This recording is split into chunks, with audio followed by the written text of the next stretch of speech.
ညက်လိုက်တဲ့ညက်စားကတူလားမတူဘူးလိုရှိတယ်အဲ့ဒါမှတို့ညက်လိုက်တဲ့45ဆိုရင်ညက်လိုက်45ညက်စားရ0ဆိုရင်0ရဲ့90ဆို90ညက်စားရမယ်100လုံးက100လုံးက100ညက်180ဆိုရင်180ညက်စားရမယ်ဒီမှာဆိုရင်တောင်းဒါဆိုရင်0ညက်လိုက်ဘာဒီကဲတောင်းလေးညက်တာအော်ဒီစင်းနဲ့180အော်ဒီစင်းနဲ့တောင်းလိုက်နော်ဒီတောင်းကြီးဖြတ်မယ်ဒီတောင်းကြီးဖြတ်မယ်45တိုင်းကုန်တယ်လို့တော့နော်အဲဒီကောင်ကြောင့်135ဖြစ်သွားတယ်ဒီတော့သူကတိုင်းကုန်တယ်တော့တိုင်းကုန်တယ်ပဲဘာဖြစ်သွားမလဲဆိုတော့အထက်ပို့ပြီးတော့မြင့်လာဒီကြီးကဘာဖြစ်သွားမလဲမြင့်လာလို့နော်အဲ့ဒါလေးသိထားနေရပြီနော်ညက်လို့ဒီမှာ130နဲ့ဟုတ်ကဲ့ဒီနောက်ခု180ဟောဒီနေညက်အလျားလိုက်အပေါ်ဆွဲရနော်အပေါ်ဆွဲတယ်180ဖြစ်သွားမယ်အောက်ကိုဆွဲတယ်0ဖြစ်သွားမယ်ဒါပေမဲ့ညှက်နေရတော့လေ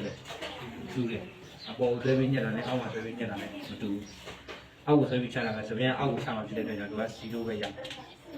အပေါ်ဆွဲပြီးညှက်တာ180ဟောဒီညှက်တာဖြစ်တဲ့အတွက်ကြောင့်180ကျန်တော့သူကဒီလိုဖြစ်သွားတယ်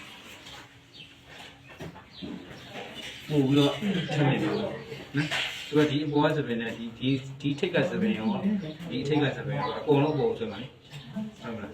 အဲ့တော့ဒီကနေပြီးတော့ဒီလာတဲ့စပင်နဲ့ဒီနားကနေဒီလာတဲ့စပင်နဲ့ဘယ်စပင်ရှိလဲအောက်ကစပင်ရှိတယ်နော်အဲ့တော့ဒီကောင်ကရှားလိုက်လို့ရှိရင်နောက်ထိရောက်မယ်ဒီအပေါ်ကစပင်ရှားလိုက်လို့ရှိရင်ဒီထိရောက်မှာဒီနားကိုပြောရအောင်ဟုတ်တယ်အဲ့တော့ဒီကောင်လေးကထပ်ပါတယ်တော့ညစ်ပါ180ညစ်ဘောဆွဲတော့တင်ကြီးလေးပဲဆိုတော့တင်ကြီးလေးပဲအောက်ကိုထားလိုက်တဲ့ရေကကြံခဲ့မယ်ဒီကောင်ကအောက်ကိုလိုက်အားကြောင့်180ဒီလိုကြီးအဲဒီ1 2 3 4 5မျိုးဒီ5မျိုးညက်လိုက်တဲ့ညက်စားကတူလားမတူဘူးလိုရှိတယ်အဲ့ဒါမှတို့ညက်လိုက်တဲ့45ဆိုရင်ညက်လိုက်45ညက်စားရ0ဆိုရင်0ရဲ့90ဆို90ညက်စားရ100လုံးက100လုံးက100ညက်စားရအဲ့လိုရချင်ဘာလုပ်ရမလဲဆိုဒီညက်တဲ့ဒီဆွဲတဲ့လက်တွေမှန်ဖို့လိုတယ်နော်နံပါတ်1ကဒီကလေးမှန်ရမယ်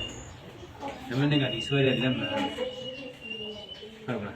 နံပါတ်2ကကျတော့ဒါလိုက်ရှင်ကိုညက်တဲ့ပုံကအရွှန်ညက်မှာလားအဝိုက်ညက်မှာလားဟုတ်ကဲ့